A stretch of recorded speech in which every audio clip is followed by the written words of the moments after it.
পঞ্চায়ত নিৰ্বাচনত বিজেপিৰ প্ৰচাৰৰ ধুমুহা বিৰোধী ব্যস্ত নিজৰ মাজত খোৱা কামোৰাত কংগ্ৰেছ ৰাইজৰ দলৰ কাজিয়াত অনিশ্চয়তাত মিত্ৰতা হিমন্ত বিশ্ব শৰ্মাই দিলে দ্বিতীয়বাৰ মুখ্যমন্ত্ৰীত্বৰ ইংগিত পঞ্চায়ত নিৰ্বাচনৰ আজি আনুষ্ঠানিক ৰণদুন্দুভি বজালে মুখ্যমন্ত্ৰী ডক্টৰ হিমন্ত বিশ্ব শৰ্মাই মুখ্যমন্ত্ৰীগৰাকীয়ে যি সময়ত উত্তৰ আৰু উজনি অসমত প্ৰচাৰৰ ধুমুহা সৃষ্টি কৰিছে ঠিক সেই একেই সময়তে নিজৰ মাজত দুৰ্ঘুৰ কাজিয়াত লিপ্ত হৈ পৰিছে দুই বিৰোধী দল কংগ্ৰেছ আৰু ৰাইজৰ দল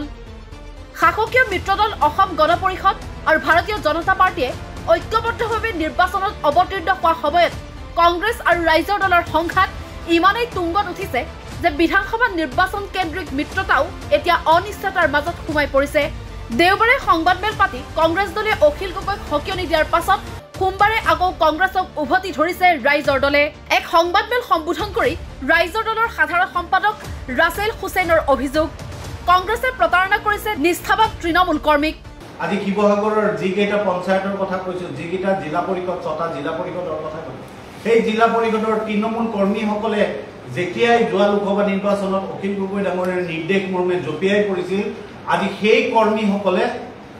এই পঞ্চায়ত নিৰ্বাচনত প্ৰতিনিধিত্ব কৰিছে আজি তেওঁলোকে প্ৰতাৰিত অনুভৱ কৰিছে যিসকল ব্যক্তিয়ে ৰাইজৰ দলৰ নিষ্ঠাবান তৃণমূল কৰ্মীয়ে দিনে নিশাই অহৰহ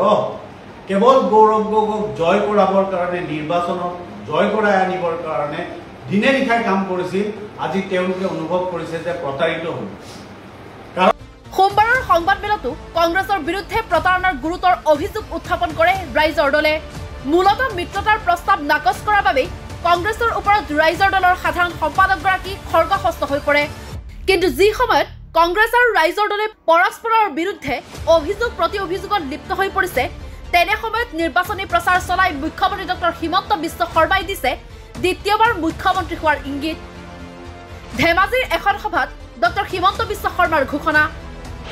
প্ৰথমটো কাৰ্যকাল আছিল নৃত্য নাটিকা দ্বিতীয়টো কাৰ্যকালত চলিব আচল নাটক আৰু এই 5 বছৰ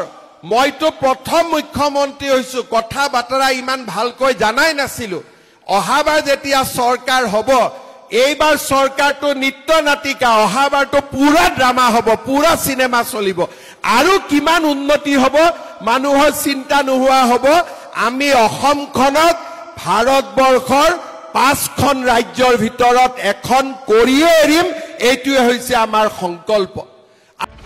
এইদৰে মুখ্যমন্ত্ৰীয়ে প্ৰবল আত্মবিশ্বাসেৰে নিৰ্বাচনী প্ৰচাৰ চলাই থকাৰ সময়ত বিৰোধী দলসমূহৰ মাজৰ খোৱা কামোৰা লাগিছে পঞ্চায়তৰ আসনক লৈ ফলত এই নিৰ্বাচনত ভোট যুদ্ধৰ আগতেই শাসক দলে ৱাক অভাৰ পোৱাৰ উপক্ৰম হৈছে মুখ্যমন্ত্ৰীয়ে চৰকাৰী আঁচনিৰ কথা কৈ ভোট বিচৰা সময়ত বিৰোধীৰ হাতত নাই কোনো নিৰ্দিষ্ট বিষয় কিয় জনতাই বিৰোধীক ভোট দিব লাগে তাৰ কোনো নিৰ্দিষ্ট কাৰণ বিৰোধী দলসমূহে দাঙি ধৰাত ব্যৰ্থ হৈছে